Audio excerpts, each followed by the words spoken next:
What morning routine helps you stay consistent with your 8 a.m. gym sessions? Yeah, so for me, I am up every day at 6:15, Monday to Friday, and it's shower, shake, coffee. So that's my routine. I don't want to cook in the morning. I'm still waking up. I just need something that's easy and fast. So I'll get a shower. I'll have my protein shake with a little bit of peanut butter, and then I'll take 20 minutes and drink a coffee, have the news on. And that is exactly the same Monday through Friday. I'll do the same thing on the weekends, except I'll push the time back.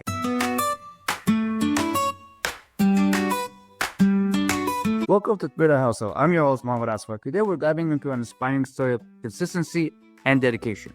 My guest, Ron, is a former Division I basketball player turned real estate investor who's maintained an impressive 25-year fitness streak while building a successful career and raising 3 children. In this episode, we'll explore how his athletic background shaped his approach to business, fitness, and fatherhood. If you're wondering how to maintain a consistent fitness routine while juggling a demanding career and family life, this episode is for you. How did a former college athlete transition into a successful real estate career while maintaining his fitness for over 2 decades? Let's find out from Ron himself.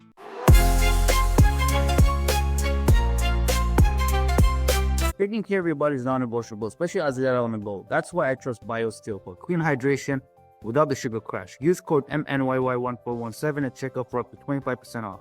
Let's prioritize health so we can be there for the ones we love. Ron, welcome to Fit That Hustle. Thank you for joining us today. You played Division I basketball at Marshall University. How did that experience shape your approach to discipline and success?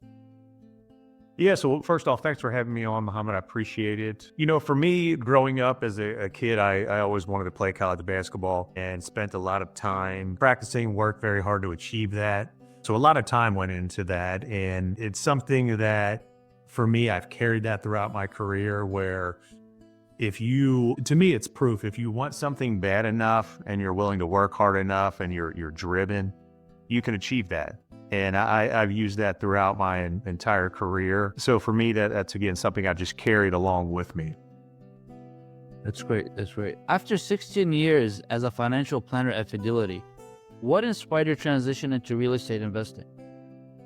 Well, first off, I absolutely love real estate, really enjoy it. But most importantly, I wanted my time back. I spent 16 years in the corporate world and wanted to be financially free, so to speak. And I had to find a way to replace my W-2 income with something else. And what real estate did is real estate provided that. So I was able to do that through real estate. So I wanted something different. I wanted my time to be able to do what I want, when I want, and that's what real estate was able to provide for me. That's amazing. And how did your athletic background influence your business mindset? Well, drive and motivation. It's, if you want something bad enough, you need to put a plan together and work towards that. And I've done that throughout my career, working, and then now with my own business. Back in college when I was playing, we would start each year, both in the weight room and on the court. We'd put a plan together. What goals do we want to achieve in the weight room? What do we want to achieve on the court? And we would work towards that. We have individual goals, team goals, and we'd start and take a look at that at each year, at the beginning of the year. And we'd have that, we'd work towards that throughout the year. Yeah, it makes sense. I can resonate with that too. I didn't play at your level. I played high school. But yeah, like you see where you want to be and then you evaluate your performance and all that. And you've implemented that into your business as well, which helped you accomplish where you are today. That's great. That's great. Now, with 3 kids spanning different age groups, 22, 21, and 10, how do you adapt your parenting and time management strategies? Well, honestly, that can be challenging. What we do, we have a family calendar and we make sure everything is on that so we don't miss anything. My wife and I, we share the responsibility. We'll take a look and divide up what's on the calendar for the week. And we use that to really make sure that it's not too hectic, that one of us is not overwhelmed. But we love to have that schedule and try to stick to that. And it's easier for me if I can see that and have a schedule, and sticking to that really helps us. But there's times when it's a busy days or things overlap and you just have to make it a priority to do it. But it can be a little hectic at times, especially right now in the winter when we're, playing basketball, my kids, I'm coaching, that can make it definitely a little more challenging, and it's a busy time of year for us. Yeah, so that leads us to the question of you coaching your kids basketball. How does sharing your passion in basketball with your children, how does that impact your relationship with them? Well, so my father was my high school basketball coach, and he also coached some of my other teams when I was younger. And for me, that was an awesome experience. I love it, and I want that same experience for my kids if possible. And it brings us closer as a family. It definitely, my relationship with my dad, it made us closer. We got to experience a lot of great things. There's some challenging times, with coaching your kids. And if there's a bad game, and I can remember high school, that car ride home with my dad, those weren't always fun. But I would trade it for anything in the world, even when there's tough times, when, he was expecting more of me and pushing me. Looking back now, I would not change that for anything in the world. And I would love to have that same experience, for my kids. Yeah, I can see that with my kids too. I'm not a team coach, but I work on their development, both basketball and soccer. And I totally agree with you. And I know exactly what you're talking about, is that connection.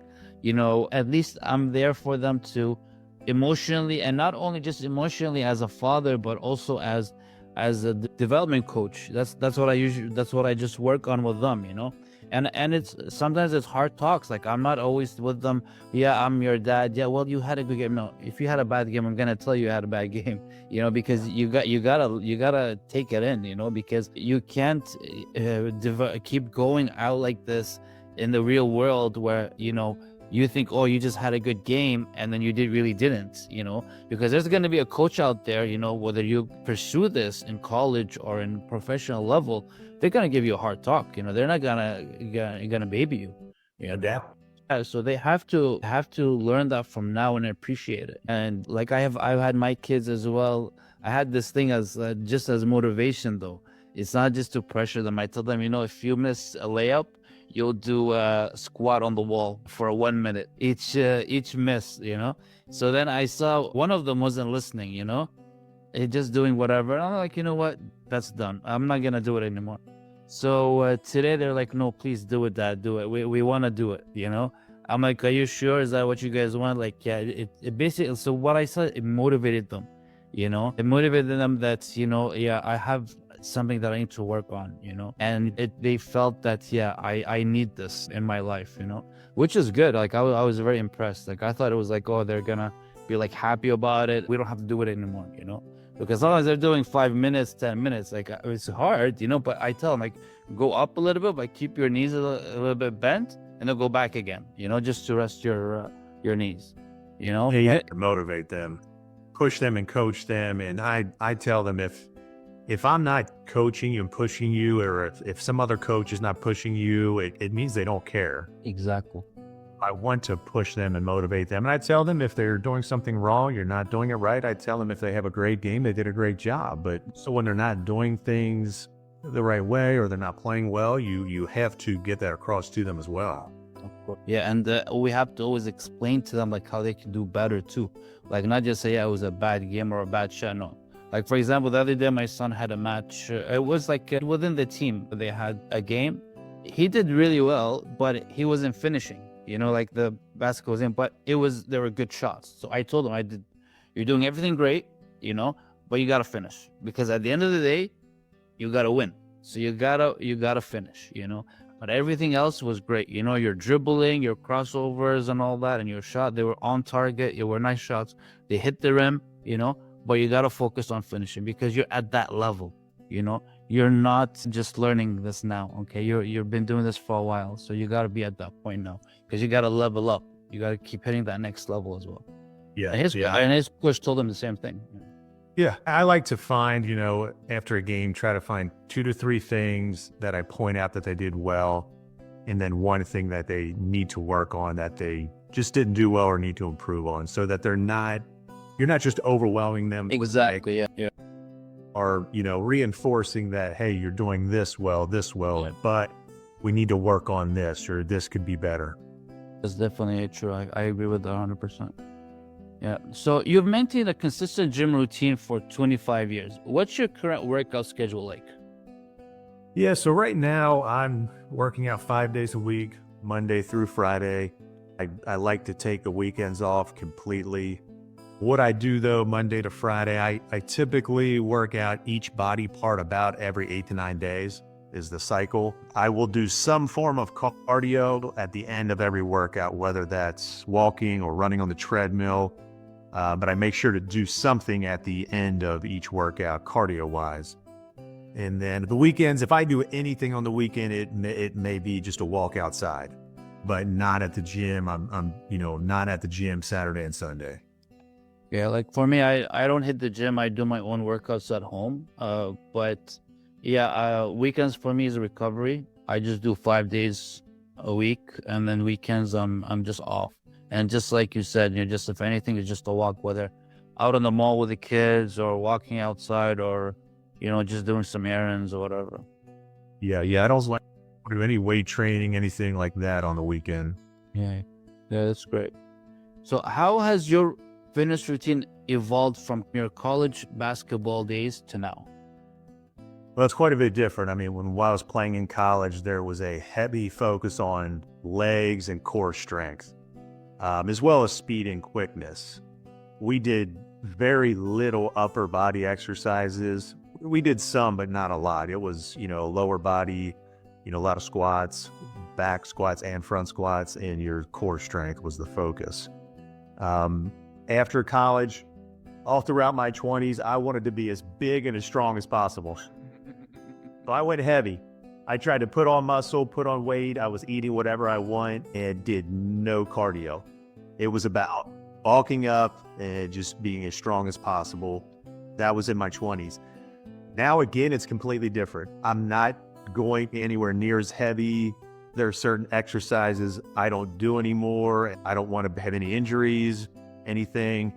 And I always do cardio now. So I still push myself on weights and reps. But again, I want no injuries and more of a focus on cardio than just, heavy. Everything in my 20s was heavy, just, I want to get stronger, I want to get bigger. So it's very, very different now. Yeah, I did the same thing. I bulked up in my college times, big biceps, big chest and all that. Did the creatine with protein. I just kept going at it. And then, after that, I just left it. Didn't do much of the fitness. And when I got married, because I wanted to get into really good shape for my kids and to be a good example, went into HIIT, Pilates, yoga, functional fitness. And then that's where I started my journey as becoming a fitness coach. And it's totally different. It's home-based. I have some weights, but they're very lightweight, mostly body weight, and some of the bands as well. So it's just about strength. I just focus on strength now. I don't really care about the bulking up like before. So after time, it does change as well. Yeah, it really does. I'm in that same spot now. It's just a very different focus. Yeah, definitely. So what motivated you to maintain such consistency with your workouts, especially during major life transitions? Yeah, so I make it a high priority. It does help me that I enjoy going to the gym. That makes it easier. So I'm maybe a little bit different than others there, but I've been doing it for, such a long time now, 25 years. But you have to take your health seriously, and it's, everybody's heard the saying, you can have all of the money in the world, but if you don't have your health, it means nothing. I mean, everybody's probably heard that. So I want to be around for my kids as long as I can, hopefully grandkids one day. And that means being healthy. So as life changes, what I've done, I've had to adjust my workout schedule. But you still need to do it. I didn't always work out at 8 a.m. I used to work out at 5 p.m. right after work. That was a little harder, but that was for, 16 or so years. But either way, I always made sure to get there, get to the gym. Yeah, it's definitely for me as well. Life was different for me when I was doing my workouts when I was married. We started meeting my wife at nighttime, and it was like evening time, and we just kept going at it for a couple of years, and then life changed, schedule changed, her schedule changed, my schedule changed, and then I now from then on I just started early mornings, 5 a.m. and just doing my workouts. Between 5, 6 a.m. I start doing my workouts because the things change. But like you said, what's important is that you got to do it. Like some people might say, oh, is it better to do mornings or at night? What's your schedule? It's all about your schedule. Just put in that, whether it's an hour, 15 minutes, half an hour, as long as you get it done. So yeah, you can't let the life changes get in the way. Just gotta fit it in. Yeah, it has to be a priority. Absolutely.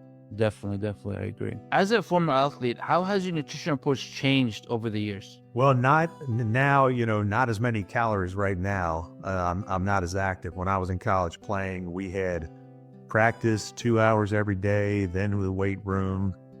Before the season started, we had, doing our training on the track, conditioning, and then individual workouts on the court. So I had to eat a lot more calories. I was burning more calories. So that's very different now. What I do now, I am high protein diet. I'm a meat eater. I love meat. That's easy for me. High protein diet mixed in with veggies and fruit. A little bit of fat through maybe like almonds and some peanut butter, but very low carbs. Low carbs for me, that's just, if you're not burning enough calories, you're not burning those carbs, they turn to fat so it's different. It's lower calories and just higher protein at this point versus playing in college. Yeah, it definitely makes sense. It makes sense a lot because you're not burning as much as you used to. So it makes sense to make that change. So what's your strategy for maintaining energy throughout your busy schedule? Yeah, so for me, I have protein shakes between meals, coffee, and walking. And that's what I do. I'll have 2 cups of coffee, sometimes 3, but I don't drink anything else other than coffee and water. And then if there's a day where I'm either stressed or low energy, I will go on a walk. And a lot of people think that's counterintuitive as far as, walking and energy. They'll think you'll have less energy, but it's actually the opposite. If you do cardio or walking, that will give you energy. It's protein shakes, coffee, and walking. Yeah, that's great. Walking is definitely a go-to. I always tell people, just walk. Even if you don't want to exercise, just take a walk. Take a 30-minute walk, Well, it's to leave. Here's your head. Definitely. So how do you balance social life and family meals with staying fit? So for me, I'm not the type of person that likes to go out much. That's easier for me. I don't, not as social. That's, my wife and I are a little bit different there. She's more social than I am, but we make sure to almost every night of the week, we cook our own meals, and we will go out to eat maybe once per week.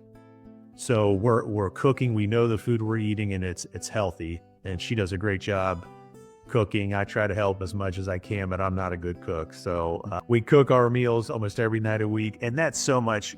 Even financially, it's so much cheaper. Eating out is so expensive. That's true. For the people that eat out 5, 6 nights a week or at lunch, I don't know how they do it in terms of it's so expensive now. It's crazy. So not only is it healthier, but it's easier on the wallet as well. That's true. Like even like some people, they're eating, like they don't even know what they're eating. Like they're just eating anything. Like there are some places that are healthy. There are some places that are good for you to eat. But like you said, it's also financially, it can really burn the wallet. But there are people that are just eating from anything, anywhere. And you gotta be very specific in what you eat. Like for example, when we vacation, like me and my family. Okay, the wife is not gonna really cook, during our vacation, but we're very specific on where we're gonna eat, We gotta still maintain the regimen that we're in. Like for me, it's like yourself, I'm a low carb guy. I like the protein, the high protein, all that, so I'm still maintaining that, but I'm choosing specific places to eat, I'm not just eating anything. And that's something that's very important as well.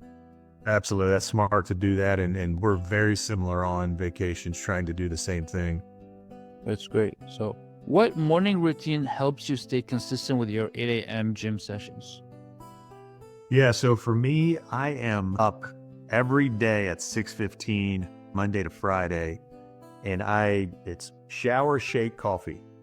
So that's my routine. I don't want to cook in the morning. I'm still waking up. I just need something that's easy and fast.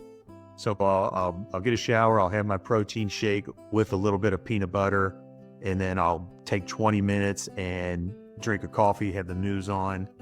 And that is exactly the same Monday through Friday. I'll do the same thing on the weekends, except I'll push the time back. I probably won't get up till, I'll try to sleep till maybe 7:30 if I can, but sometimes that's hard to do. But it's still the same routine, you know, for as far as what I'm eating, drinking in the morning. That's awesome. We've touched on this a little bit on the weekends. So how do you recover and recharge during your weekend breaks from working out? Yeah, so I try to do as little as possible.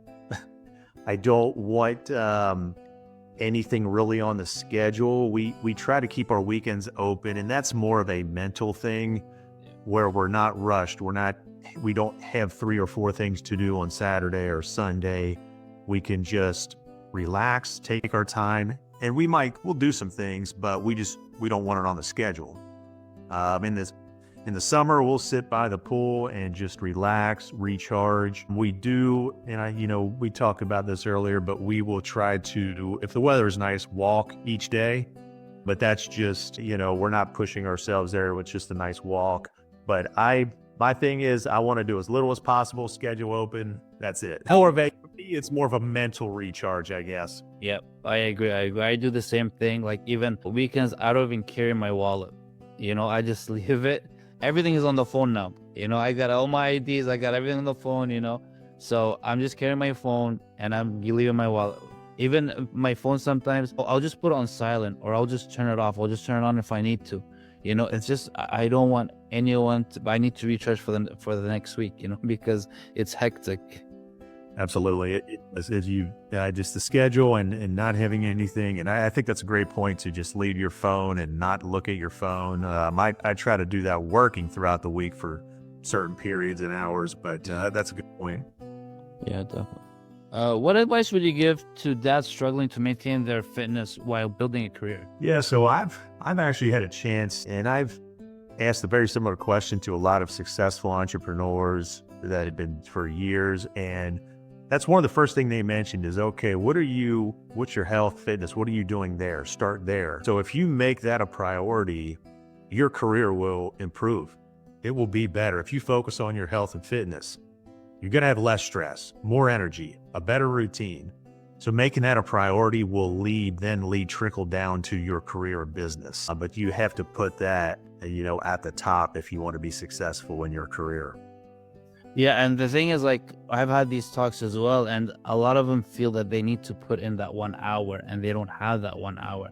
It's like, okay, so how much do you have? You have 15 minutes? Trust me, 15 minutes, I can give you a plan, and you're gonna have a really good workout, and it's just at home, body workout, no weights, nothing, and you're good to go, but it's also, I feel that it's an educational thing. That a lot of people are just programmed because of that's what others do. So they think that's how it's supposed to be done as well.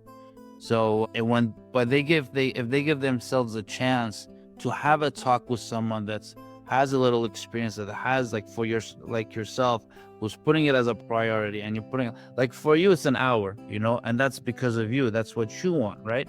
But I'm sure that if you talk to a dad or someone that's talking about it sometime, he will tell them, why don't you just put in 5 minutes or just go for a walk, just like we said just now, but sometimes they're not willing to listen, because they feel like, I don't know, there's a barrier or something, Yeah, and that's can be a tough thing, a mind shift or focus, where if they want to advance their career, they feel like they have to be spending more time on their career, working even longer, versus, having that health and fitness mindset can really lead to improvements in their career if they put more time and energy into that.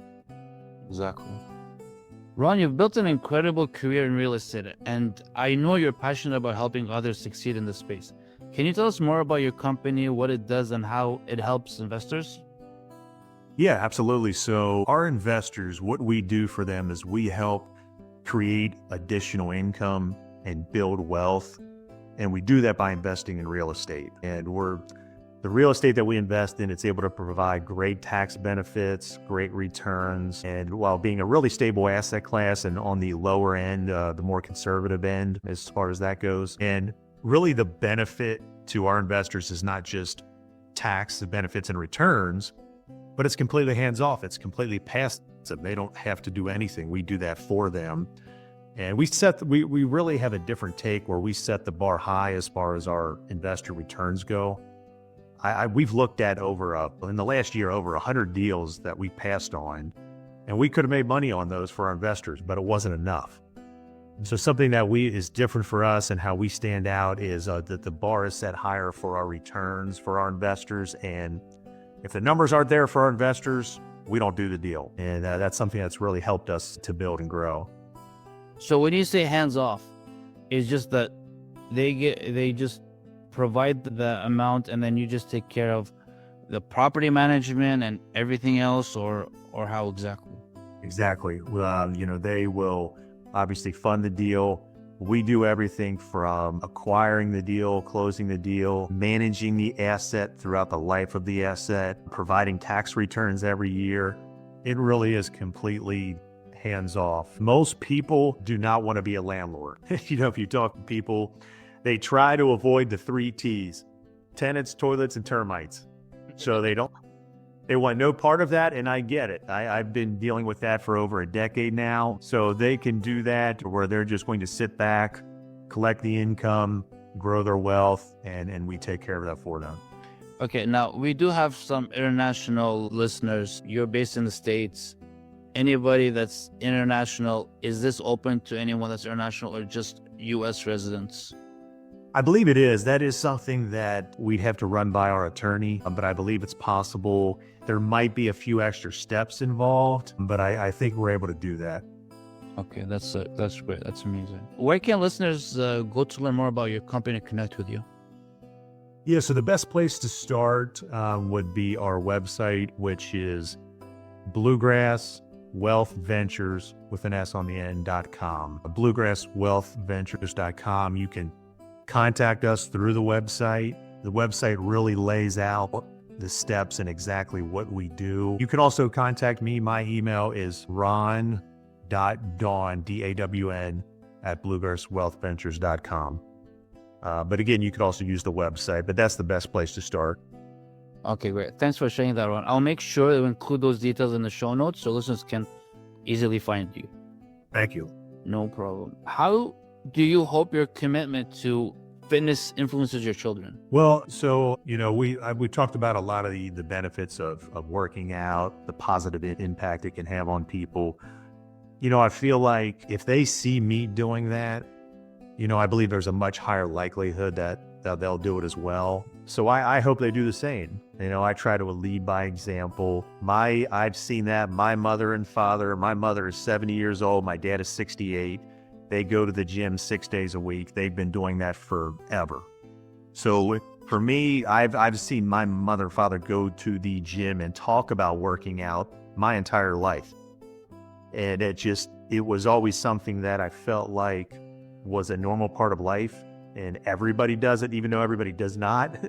When you see your family doing that or your parents, it just becomes a normal everyday thing. So I hope that, my kids, they see me doing that and they'll do the same. What are your future goals in real estate, fitness, and family life?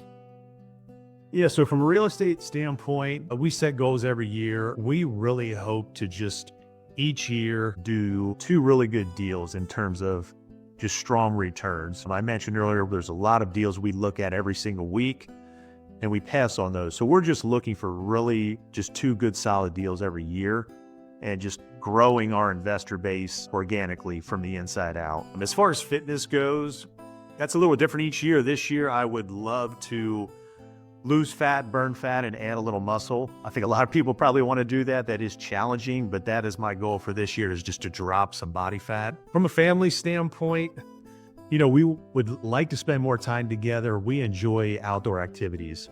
We love to be outdoors, and I'm hoping that we can spend more time doing that. And my wife and I really try hard every 2 weeks we have a date night. And I think it's important to have, your time with the kids and have the time with your spouse. And both of those and separate that. So we really make that a focus to have something on the calendar every 2 weeks where we can just get away and just it's us two.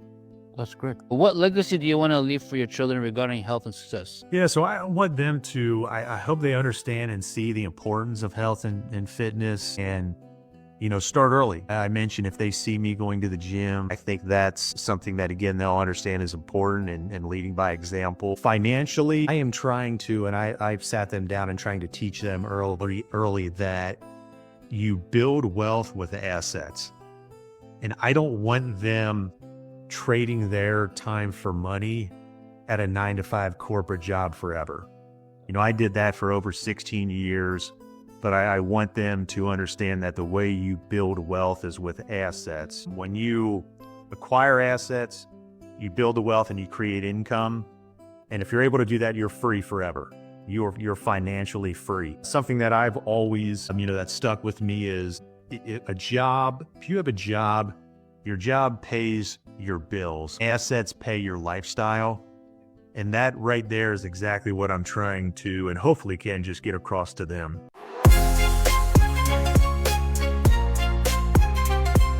Asfar can maintain a 25-year fitness streak while building a real estate empire and coaching his kids' basketball teams.